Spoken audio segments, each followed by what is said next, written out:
नमस्कार दोस्तों, स्वागत है आपका वोकैब की दुनिया में। द हिंदू वोकैब ट्रिक के साथ में 31 मई 2021 के एडिटोरियल की वोकैब को डिस्कस करेंगे। नोट्स साथ में बनाते चलिएगा, वीडियो को एंड तक देखिएगा क्योंकि आगे बहुत ही प्यारी प्यारी ट्रिक्स हैं हमेशा की तरह। पहला वर्ड है आपका feasible। feasible एक एडजेक्टिव है जिसका मतलब होता है समथिंग पॉसिबल, यानी कि कोई चीज संभव हो। तो यहाँ पर दे रखा है संभव, अचीवेबल, अटेनेबल या वायबल। तो यहाँ पर हम इसका ट्रिक देख सकते हैं, फीस और एबल, यानी कि फीस एबल है, संभव है। It is possible that he is able to pay fees, या इस तरीके से हम इसको याद रख सकते हैं, जो भी फीस एबल यानी कि संभव। ठीक है। नेक्स्ट वर्ड है आपका स्ट्राइफ। स्ट्राइफ एक जॉन गर्ल्सवर्दी का एक बहुत ही फेमस प्ले भी है। तो this is conflict, friction, Discord यानी कि संघर्ष। तो स्ट्राइफ साउंड करता है स्ट्राइक की तरह। It's my strife with wife. Wife के साथ में मेरा स्ट्राइफ चल रहा है। मेरा नहीं मतलब ये याद करने का एक ट्रिक है। तो स्ट्राइफ, स्ट्राइक।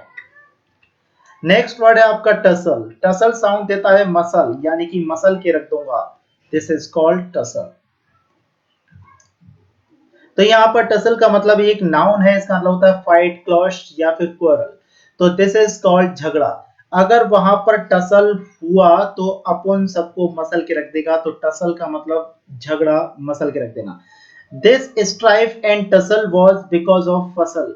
यह जो स्ट्राइफ था और टसल था वो फसल की वजह से था। यहाँ पर आप सब्जेक्ट वर्ब एग्रीमेंट को अगर देखें तो दिस पहले वाले वर्ड से पहले लगा हुआ है डिटरमाइनर की तरह पर, तो यहाँ पर वॉज ही आएगा। अगर दोनों से पहले द लगा होता तो प्लूरल आ जाता। The next word is gloss over. Gloss over का मतलब होता है इग्नोर करना, अवॉइड करना, कामफ्लॉज। दिस इज ग्लॉस का मतलब होता है चमकना। अब ओवर, अगर किसी के ऊपर से चमक चली जाए तो इसका मतलब बच निकल जाना, छुप करके निकल जाना, इग्नोर करके निकल जाना। This is gloss over.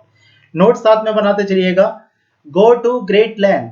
Go to great length का मतलब होता है ट्राई वेरी हार्ड। इसको हम इजीली समझ सकते हैं। लेंथ यानी कि काफी अच्छी लंबाई, ग्रेट यानी कि अच्छा। गो टू ग्रेट लेंथ, आपको काफी आगे तक जाना पड़ेगा। तो ट्राई वेरी हार्ड, बहुत कोशिश करनी पड़ेगी। आज थोड़ा सा तबीयत ठीक नहीं है। Show someone in bad light. ये एक फ्रेज है, इसका मतलब होता है to make someone appear to be a bad one. तो ध्यान रखने ना, show someone in bad light, किसी को बुरी लाइट में दिखाना, यानी कि किसी को बुरी तरीके से प्रदर्शित करना।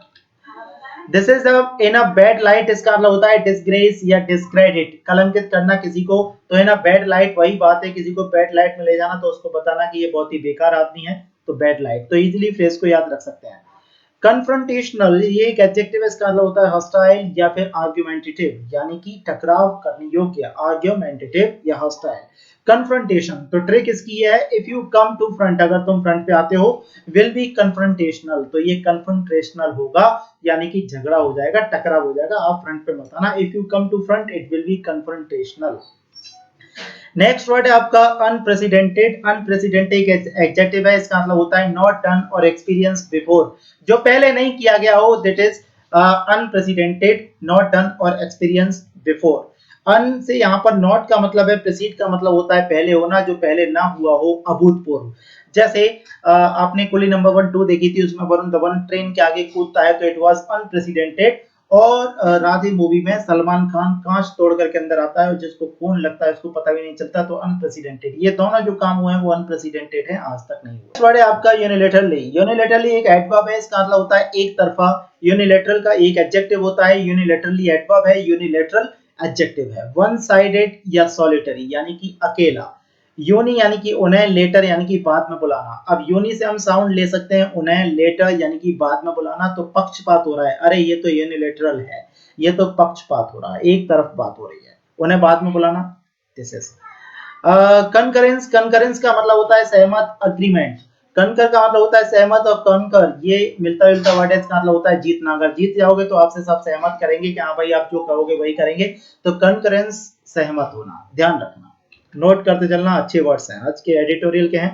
Vindictive, revengeful, unforgiving. अनफॉरगिविंग का मतलब बदला लेने वाला। तो विंडिकेट करना यानी कि बदला लेना, बदला लेना। और इंडिकेट, इशारा करना।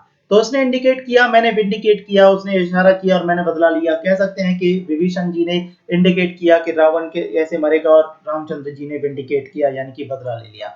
तो दिस इज विंडिकेट और इंडिकेट, याद रखोगे इजीली याद हो जाएंगे। इसी तरीके से नोट्स बनाना, इसी तरीके से लिखना, जिससे कि आपको इजीली याद हो जाए। एक्रीमनी। ए को अलग कर लो, ए का मतलब एक क्राई का साउंड देता है क्राई से यानी कि चिल्लाना, मोनी का साउंड दे रहा है मुनी से, तो एक मुनी चिल्लाई। अब मुनी चिल्लाई तो वो एकदम हार्श यानी कि बहुत ही बिटरनेस के साथ, रिजेंटमेंट यानी कि रूखेपन के साथ में चिल्लाएंगे। तो एक मोनी यानी कि एक मुनी चिल्लाई, इट वाज एक्रीमोनियस यानी कि बहुत रूखे स्वर में चिल्लाई, जा मैं तुझे श्राप देता हूं। तो this is acrimonious. Next word है आपका बेट्रे, जो बहुत यूज होता है वेब सीरीज वगैरह में, आप देख सकते हो, रिवील या फिर एक्सपोज, प्रकट करना। बी ट्रे, वह ट्रे लेकर के भाग गया, धोखेबाज है, बीट्रेड हो, तो दिस इज कॉल्ड बेट्रे, धोखा देना भी होता है। द नेक्स्ट वर्ड है आपका 14 रिजाउंडिंग। रिजाउंडिंग का मतलब होता है एडजेक्टिव है, इसका मतलब होता है एम्फेटिक, इनॉर्मस या फिर ह्यूज या मैसिव या ट्रिमेंडस। तो दिस इज रिपीटेड साउंड, आवाज गूंज रही है, बहुत ही मैसिव साउंड है, ट्रिमेंडस साउंड है, एम्फेटिक है, नर्मस है, रिसाउंडिंग, एक तो साउंडिंग हो रहा था ऊपर से रिसाउंडिंग दोबारा से आ रहा है, आकाश बार बार आकर के और बादल जो है वो टकरा रहे हैं वगैरह वगैरह, तो दिस कॉल्ड रिसाउंडिंग यानी कि बहुत ज्यादा गूंजना। नेक्स्ट वर्ड है आपका 15 अपेरेंट। अपेरेंट का मतलब होता है क्लियर, विजिबल, नोटिसेबल यानी कि साफ साफ। अब आप ऐसे याद रख सकते हो, पेरेंट अलग कर दो और आप अलग कर दो, तो आप पेरेंट हैं तो आपको अपेरेंटली बताती हूँ यह बीड़ी पीता है। आप पेरेंट हैं तो मैं आपको अपेरेंटली बताती हूँ यह बीड़ी पीता है। आपकी टीचर आपसे, आपके पिताजी से कह रही है कि आप पेरेंट हैं, इसलिए मैं आपको अपेरेंटली बताती हूँ कि बीड़ी पीता है। तो अपेरेंटली यानी कि साफ साफ, अपेरेंटली साफ साफ, अपेरेंट। नेक्स्ट वर्ड है आपका interlocutor. Interlocutor a person who talks part sorry who takes part in dialogue और कन्वर्सेशन। एक ऐसा व्यक्ति जो डायलॉग और कन्वर्सेशन में बीच में भाग लेता है कि अब आप बोलिए, अब आप बोलिए, तो इंटरलॉक्यूटर होता है। इंटर का मतलब होता है मध्य में, लॉ का जहां कहीं भी आपको मिल जाए उसका मतलब होता है स्पीक, जैसे सर्कमलोक्यूशन, ठीक है, सॉलिलॉकी, आपका ऑब्लिलॉकी। तो ये जो वर्ड्स हैं वो लॉक्यू से बनते हैं जिसका मतलब होता है बोलना। इंटरलॉक्यूटर बीच में बोलने वाला। नास्टी, नास्टी एक एडजेक्टिव है, अनप्लीजेंट या डिस्गस्टिंग, गंदा, डिस्टेस्टफुल। वह बड़ा ही नेस्टी है, हम बोलते हैं ना नेस्टी व्यक्ति है, तो नेस्टी नास्टी, बड़ा ही गंदा है, बहुत ही जब भी आ जाता है और ऐसी तैसी हो जाती है, तो दिस इज नेस्टी नास्टी, याद रख सकते हैं। और नेक्स्ट वर्ड है आपका, this is phrasal verb, wake up to, become heedful, become aware. Wake up to यानी कि अगर कोई जाग जाता है तो अवेयर हो जाता है। तो थैंक यू वेरी मच। आज के वर्ड्स आपको सही लगे होंगे, इन्हें जैसे मैंने बोला है वैसे नोट्स बनाते चलिएगा, 2 बार सुनोगे आपको ये याद हो जाएंगे। कल मिलते हैं और अच्छी ट्रिक के साथ में वोकैब एडिटोरियल की। Thank you very much, bye.